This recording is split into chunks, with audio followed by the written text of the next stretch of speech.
Today we have a very exciting episode. We are going to develop and test the full memory subsystem of Cerberus, all 4 memories, and we are going to exercise the microcontroller accessing all 4 for reads and writes through spacer, and we are going to see whether it works. But before we get to that, I wanted to share with you a backstage view of my own design environment, share with you how I go about designing a computer in the way of a hobby, in a way that is pleasant and enriching, and not in a way that has pressure. So that's what I wanted to share with you first. This is the breadboard. It is much more populated than you've seen last time. Last time there was only spacer on this PLCC84 adapter in here. There were these cables, and I was using an Arduino Mega here next to it. And now you see a lot more. Now there is an Atmega microcontroller instead of the Arduino. There's some more logic around here. These are the two system memories, the low memory and the high memory. There are some more cables here to pass on the address and data bus to this side of the board. These are the CPUs, the two CPUs, the 6502 and the Z80. They are not connected yet, but I'm not too worried about them. And the reason is, although in our beloved 8-bit computers from 8-bit computers from the past, the CPUs were the heart of the system. They run the kernel code alongside in some families it was called the ULA, which was the chip that consolidated all the control logic. So in those old computers, the CPU and the ULA were the hearts of the system. We do have an ULA equivalent here, that's spacer. It plays the role that the ULAs in the old systems used to play, or in the case of the Commodore, that would have been the PLA. But the CPUs in Cerberus will not run kernel code. Kernel code will be run here by the Atmega controller, which I'm now calling CAT for custom Atmega. And the reason it's custom is that I had to change the fuses in here, so I could use an external clock oscillator that you see here. The signal goes there to a buffer, goes into a spacer, which manages the clock for CAT. It goes back, goes through the buffer again, and then through this blue wire into the Atmega. If you just buy an Atmega from DigiKey or Mouser, it will come from factory configured to use its internal 8 MHz oscillator. If you buy one in an Arduino, like this little Arduino here, which also has an Atmega microcontroller, this one comes configured to use an external 16 MHz crystal, but not a full oscillator, a weak crystal. But here I am using a strong external oscillator, full-blown.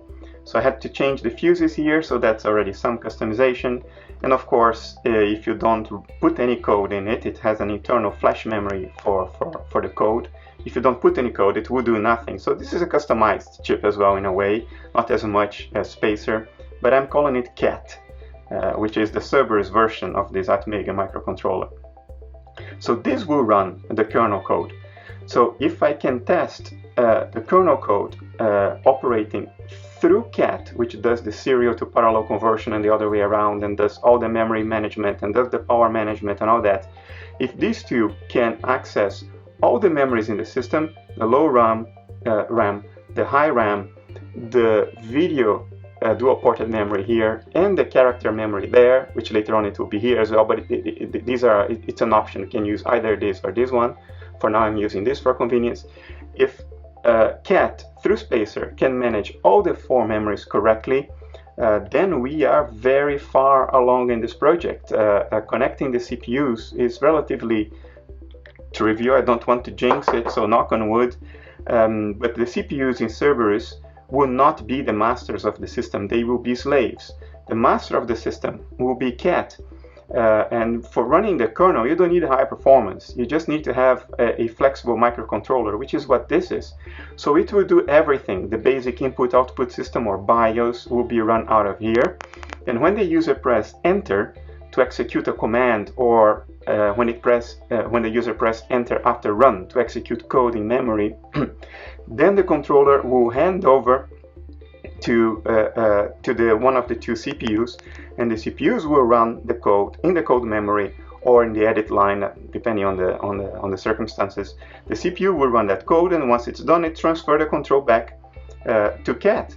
Or when the CPU needs to do an I/O, it also transfers control back to CAT. So this link here, I'm not too worried about it. I'm not too worried about not having added the CPUs to the system yet, because the heart of the system, what will make Cerberus, is this combination here, CAT plus spacer.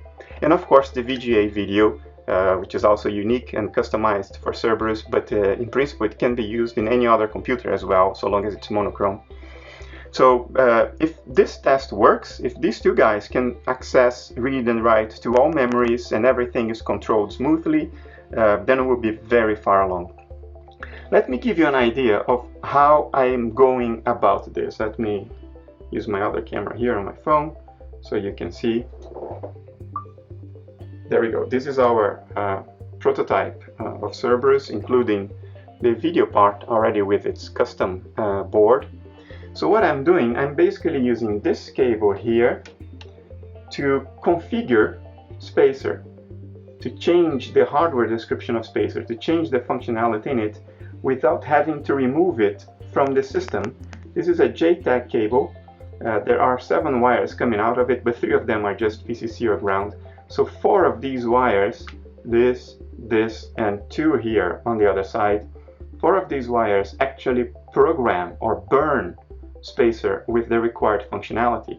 And I can control that here from my development station. So here we have WinCouple with the hardware description of spacer. When I make a change, I just edit the text here, then I hit there to compile, to save and compile the changes. Compilation successful, as you see there. And then a file called spacer.jed, which is the JTAG file, will be produced, which contains the bit stream that we need to configure spacer. Once that is in there, we can just open this other app here, ISP, or Atmel in-system programmability, and then we can open a new thread to program one device.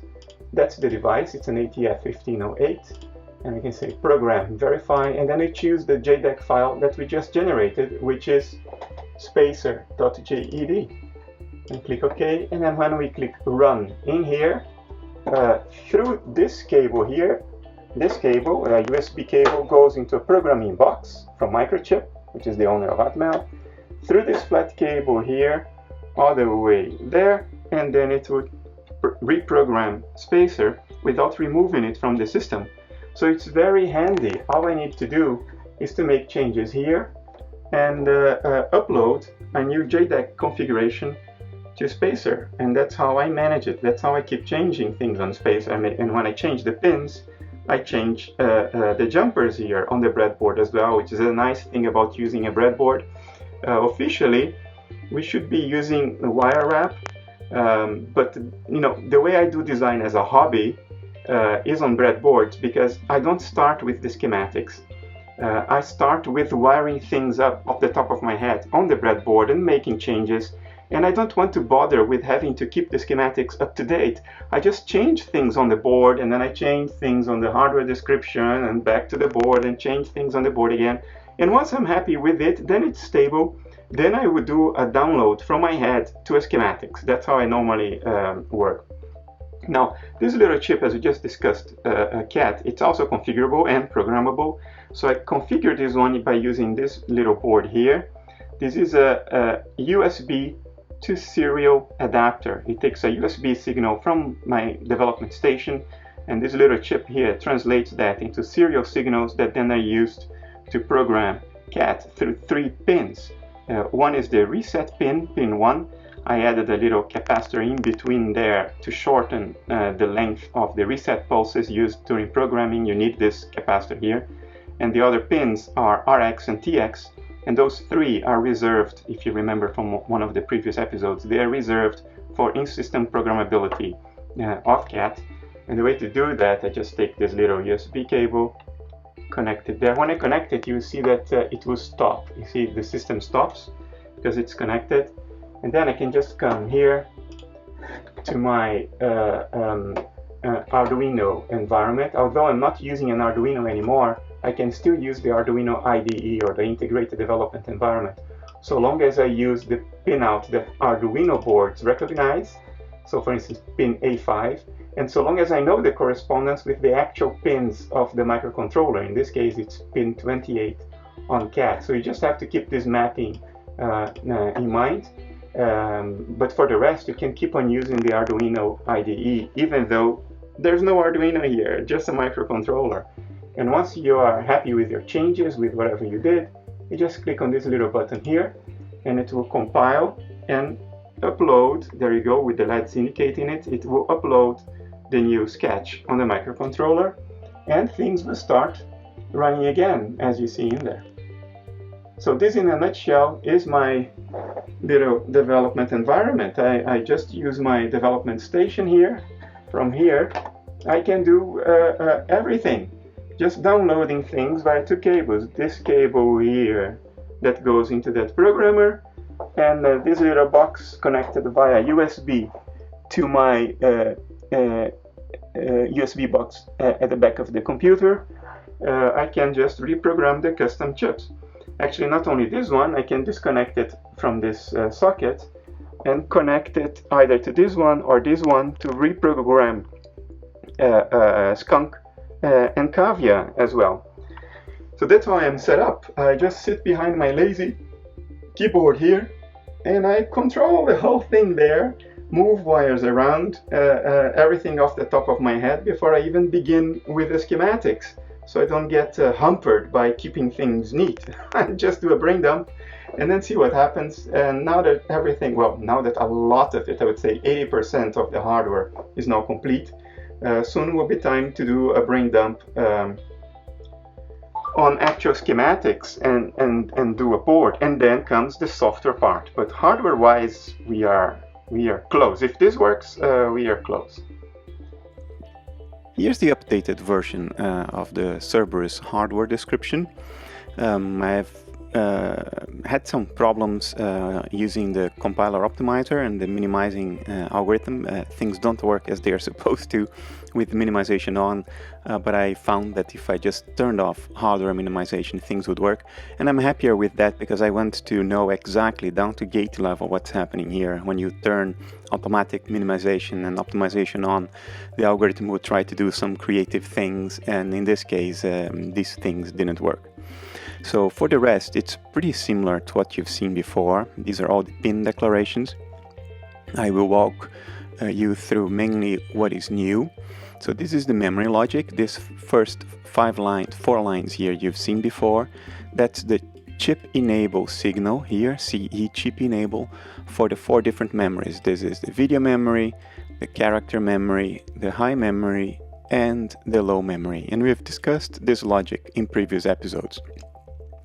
Now, what has been added here are the other 3 control signals that we need to manage all the memories in the system. One is the read-write signal, whether the memory is being read from or written to. That's the write enable, which sort of replaces the read-write signal in the Alliance SRAM memories. And this is the output enable, which controls whether the memory has tri-stated high impedance outputs or valid outputs that are driving the bus. So you need all these 4 signals to drive all these memories. The original read-write signals will come either from one of the CPUs, CPU read-write, or from the I/O controller, which again I'm calling CAT for custom ATmega. So CAT is the I/O controller, and it can also produce a read-write signal because it has direct memory access, or DMA, as we say it in the trade. So our I/O controller is capable of DMA through spacer. So when it's trying to write, it will activate this signal for CAT, and when one of the CPUs is trying to write, it will activate that signal.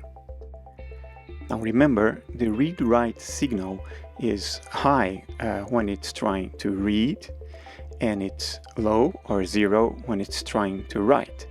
So what this is saying here is that when CAT is trying to write, that's why that little inverter there, or that's the hash, when one of the CPUs is trying to write, that's why that other inverter there, then the read-write signal should be a write.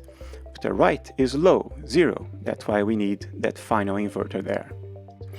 And then since I'm going to manage the memories in terms of the chip enable signal, we can define the logic for the other two signals very straightforwardly. If anyone is trying to write, then the write enable for all the memories will be active. And if anyone is trying to read, in which case RW will be negative, that's why the inverter, then the output enable of all memories will be enabled. Now, you might say, well, if they are all write enabled or they are all output enabled, won't they conflict with one another in the bus? Well, the answer is no, because only one of them will be chip enabled or chip selected. So that's how Spacer deals with it. Now the pause signal is a way to manage that busy signal that comes from the dual ported memory. We've covered this before. And here we have the clock management. That's the CPU clock you've seen before. I've added a signal called the cat clock, which basically deals with a cat as if it were a CPU, and it will withdraw the clock for cat when the busy signal here, or when the pause is activated because there is a busy signal in the system under the right conditions. So its cat clock is dealt in the same way. If we look at what I've done here, unlike the CPU clock, in which we just take one of the states of the clock divider, for cat we just take the original clock, the 16 megahertz signal from the oscillator. And the reason is we don't need to slow down cat. It's already a serial thing, so it should run at the maximum speed it can. But the clock will be ended or masked by this condition here, inverted. And this means the following. When pause is active, in other words, when we activate this signal because there is a busy coming from one of the dual ported memories, that means that we have to pause. But that pause should be due to cat trying to write to memories, because even when the CPUs are writing to memory, you may get a pause, but then cat doesn't need to stop because it's the CPUs doing the write. So how do we know that it is cat doing the write? Because of this signal here, the data output enable, which is an output of cat. I will discuss this shortly, but this is just a signal that cat puts out to Spacer saying, enable my data output buffer because I want to write something. Well, if this happens only when cat is trying to write, and every time cat is trying to write, then we know that the pause is applicable to cat when this signal is high, when it's active. So we will only cut the clock for cat when there is a pause because cat is trying to write. Now remember the polarity of this thing. Do we invert it here and we end it with clock, and then we know that the clock will be withdrawn if these signals here are high, because they are inverted. We end them. The end will only be 1 if both are 1, so when both are high, and then we invert it in order to mask the clock when these guys are high. Now, the CPU clock logic is the same as you saw before, except that I've added this condition, the data output enable from cat, but I inverted it. And this means that the CPU clock will only be withdrawn when we are pausing, and the pause is not because of cat. In other words, if it is cat that's writing and it gets a busy signal, so it has to pause, the CPUs don't need to pause along with cat because it's not them trying to do the write. That's basically what this means. Now the shift registers you've seen before, there was only one in the previous episode, I now have 2. And the reason is the following. I've realized that I need 2 output enables for the shift registers. One for the address output enable, and another one separate for the data lines or the data output enable. And the address output enable is applicable to these 16 flip-flops which contain the address, and the data output enable refers to these 8 flip-flops whose outputs are connected to the data bus. Now, why am I adding this? Well, because before, with only one output enable, we could only write, because every time we would enable the address, we would enable the data as well. We would drive the data bus with a signal, which is what we do when we are writing. But when we are reading, we want to enable the address pins to put an address on the bus, but we then don't want to enable the data bus. We don't want to drive the data bus because we want the memory to drive it. So to put out the contents of that address on the data bus so we can read it in. That's why we need two output enables. But if you remember, the budget for pins in CAT or the Atmega microcontroller was already used 100%. So by adding a signal, I have to remove some other signal. And that's why we have now two shift registers. The signal I removed was the left-right flag, telling whether the shift should be to the left or to the right. I have few pins on CAT, so that's my bottleneck, but I have plenty of available flip-flops in Spacer. So to eliminate that signal, I created two shift registers. One that only shifts right and another one that only shifts left. In other words, the one that shifts left only inputs signals from CAT, and the one that shifts right only outputs signals to CAT. So the one that shifts left is a serial to parallel converter, and the one that shifts right is a parallel to serial converter. And different pins of CAT, the serial input and the serial output, will be connected to each of these flip-flops. So we don't need anymore a pin telling whether you're shifting right or left. The pins connected to these shift registers will know in advance whether it's right or left, because one only shifts to the right and the other only shifts to the left. That's about it. Now, the one shifting to the left is the one you saw before. It's the one we use when we are writing bits to the shift register in order to write to memory in a parallel fashion. Now, the one that shifts right is a new one, and it does the opposite. It will do a parallel read from memory and then shift things out towards CAT. The logic is very similar. There is no output enable in the shift right for an obvious reason. It's only reading. So when we want to read something, we will first write out these 16 bits of the address into the shift left register. Then we will enable the address output and not the data output enable. We will only enable the address, and that will trigger the memory to put the data on the bus without conflict from the shift register, because DOE will not be high. Once the data value is on the data bus, then this guy here will acquire that data through this latch data signal. So when latch data is high, it's masking data bus, and if you go all the way up, data bus is just connected to the pins of the shift left register that correspond to the address. That correspond to the data. So these 8 bits here are connected to the data. They need to be connected to the data bus for writing. So we are using that connection, taking the .io extension. We are using that connection for reading. So when we are loading, we will pick the values in the data bus. Or when we are not loading, we will pick the values in the shift 1 right field. And if you go up, the shift 1 right field is basically the same bits but shifted to the right, so we lose the most significant one. SRR07 drops off and we append a 0 on the left. Now at this time I added a comment here just for you to understand how these manipulations of fields work in couple.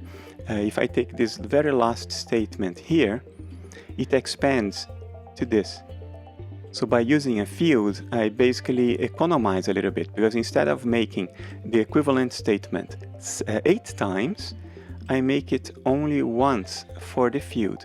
So when I expand it, I will get shift right register 7th bit data input is the load, and shift register left 20th. Well, this is inverted. It should be like this. It's not a problem because this is just a comment. So when we are loading, we are taking the pins that are connected to the data bus, or when we are not loading, we take the output of the previous flip-flop to the left, which is this guy here. And the same everywhere. For shift right register 6, when we are not loading, we take the output of shift right register 5. And for shift right register 5, when we are not loading, we take the output of shift right register 4, and so on and so forth, until we append binary 0 at the very end. So this here means the same thing as this one line here, which basically implements the functionality of a shift right register that can do a parallel load with the bits available on the data bus. And that's how we acquire the byte on the data bus and then shift it out to the right into cat. And that's how cat can do a read, because the serial output pin of spacer is the output of the most significant, or in this case rightmost flip-flop of the shift register, which is SRR7. And the serial output of spacer is specified here on pin 28, and pin 28 should connect to the serial input in cat. So that's how cat does the reads. So this is the new code for spacer. It's very close to final now, because it's just working. It's doing everything it's supposed to do. It's doing the memory management, it's doing all the clock management, and it's doing the shift register logic that it needs to do to communicate with cat. Now here's our test sketch. I'm still using the Arduino IDE, the Integrated Development Environment. Even though we are no longer using an Arduino, we are just using the chip. We just have to make sure that the ports that the Arduino IDE recognizes match with the actual pins on the Atmega controller, or CAT, that we want to use. Now, this you've seen before, the set shift register function, which gets an address and a byte of data and just shifts them out into the shift left register of spacer. Now this is a new function. It returns a byte. It's called read shift register, and it is just the opposite of set shift register.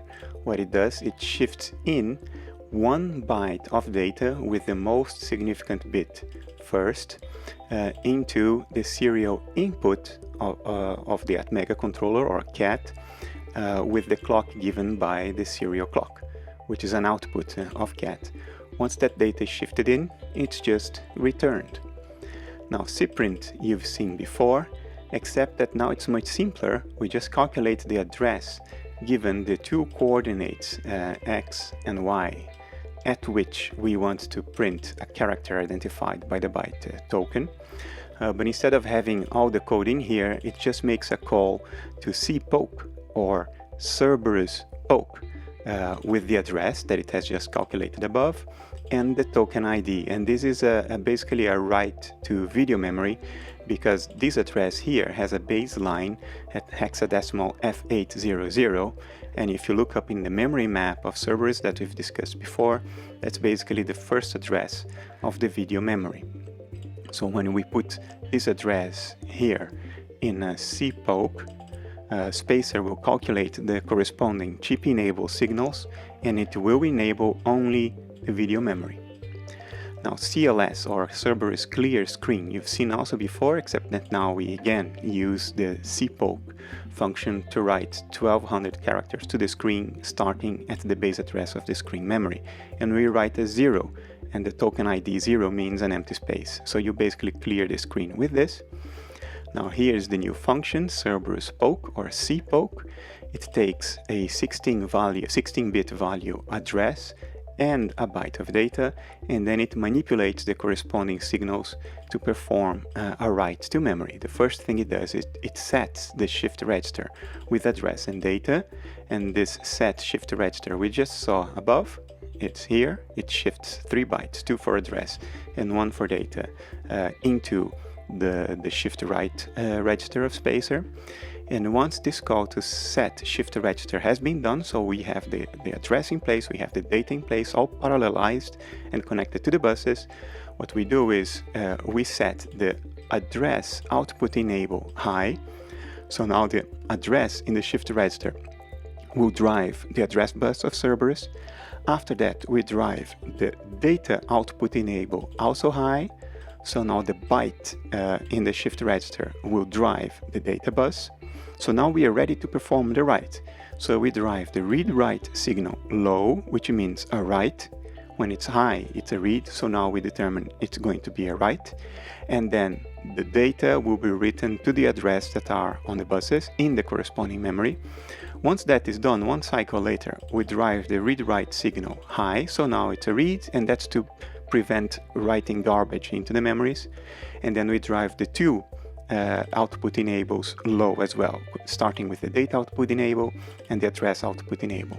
And that will complete our write to memory, or the cpoke function. Now similarly, now we also have a cpeak, or Cerberus peak, and in this case it only needs a 16-bit address as the argument, since we were reading, we are no longer writing, and it will return a byte. In other words, the contents of the address will be returned in the form of a data byte. Now we initialize that data byte as 8 zeros, hexadecimal 00, then we set the shift register with the given address and the data which was initialized at 0. And remember, now we are only using set shift register because we want to put an address in the address bus, and the data we will read. So we are just putting dummy data in the data bus to complete the 24 shifts to the left. So it's just dummy, this data. What matters is the address. And then we proceed to enable the address bits, not the data bits. So the address output enable will go high. The data output enable, or DOE, unlike what happened here, this time it will not go high because we don't want to drive the data bus. We are reading. We want the memory to drive the data bus once it has been given the address here. So after we've enabled the address bus, we set the latch data signal high. And remember, when we discussed the spacer hardware description, this LD data here would basically mean that the 8 flip-flops in the shift write register will basically latch the contents of the data bus in the next shift clock.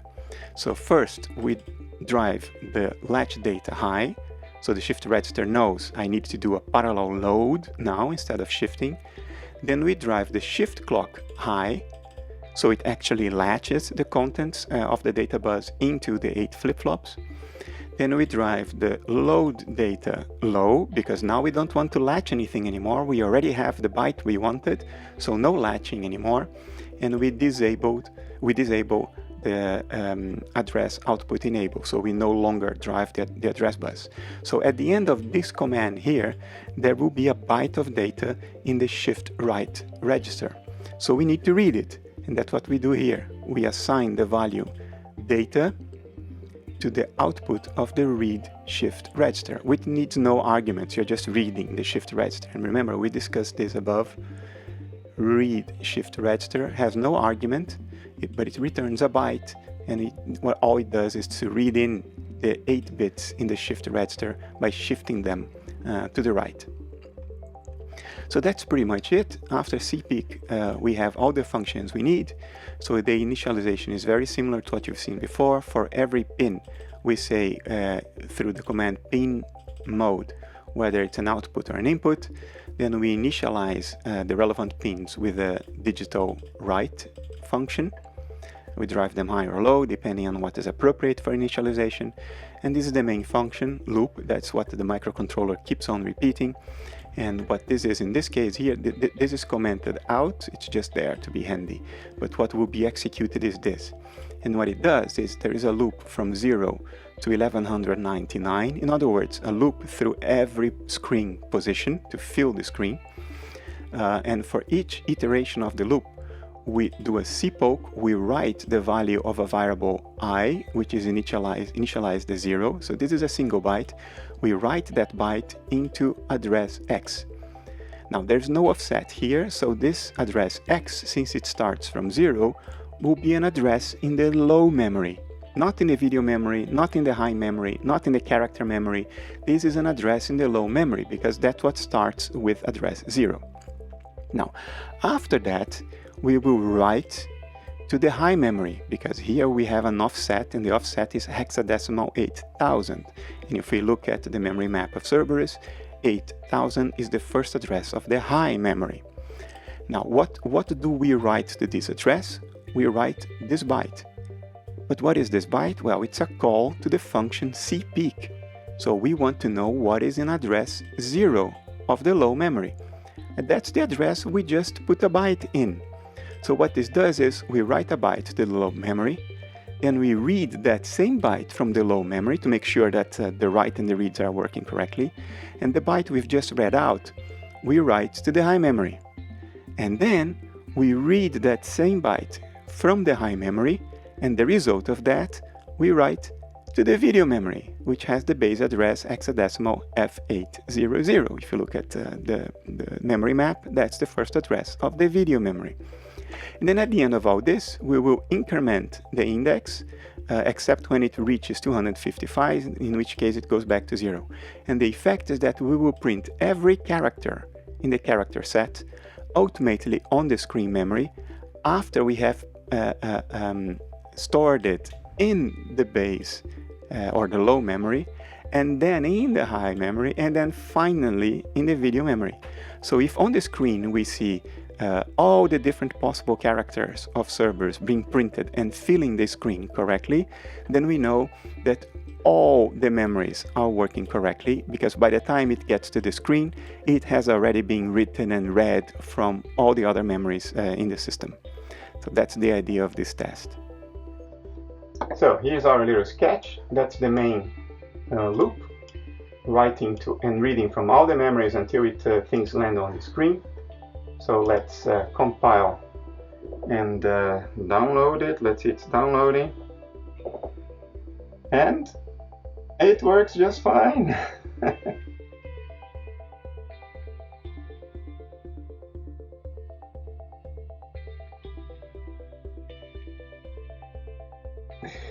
It works just fine.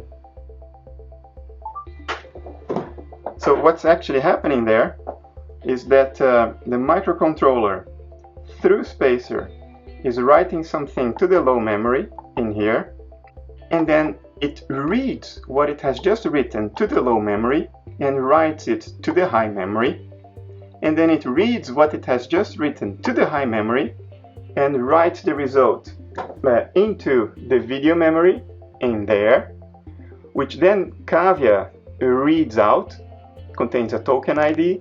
Then Cavia addresses the character memory with the character bitmaps accordingly, and then that bit stream goes to the VGA cable and ultimately to the screen. And that, of course, is what you see on the screen. All the characters being written, read, and finally written and read one more time correctly, and then everything going through the character memory to produce the bit stream you see there. So it's working fine. We are quite close to the end of hardware development on Cerberus. What I plan to do now, I will add the I/O interfaces here to the bottom of the board. So we have a PS2 connector to hang a PS2 keyboard from, talking to Cat, then an SD card adapter with an SD card talking to Cat as well, which will play the role of a file system or hard disk drive of Cerberus. I will add a buzzer, which require only one pin from Cat. That's to produce just a few sounds, like when you're typing on the keyboard, maybe a little jingle during startup. And then on this part of the board, I will add some simple analog power management circuitry, just 2 MOSFETs, a couple of diodes and resistors. And that's to allow Cat, via spacer, to control which CPU is on and which CPU is off. So some simple analog power management here. So these will be added still on this board. And then I hope to get at least one of the CPUs hooked up to test the protocol between CAT and the CPU. I want to make sure that I have all the signals working correctly, that CAT will require to send an interrupt request to the CPU, have the CPU jump to its corresponding reset vector, which in the case of the Z80 will be here in the low memory. In the case of the 6502, it will be here in the video memory. The upper addresses of the video memory are non-used for video, so they will contain the reset vector of the 6502. And then the protocol for the CPUs to transfer control back to CAT via I/O requests, whatever.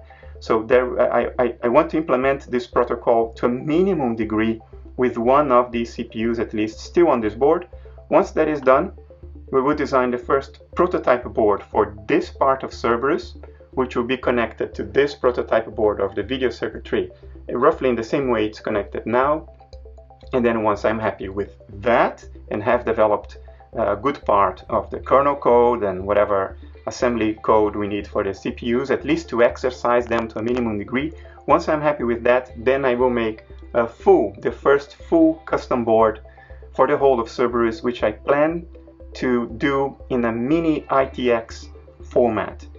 There's a lot of components for a mini ITX format, especially given the fact that I plan to use only 2 layers for the signals and 2 interior layers only for ground and power plane.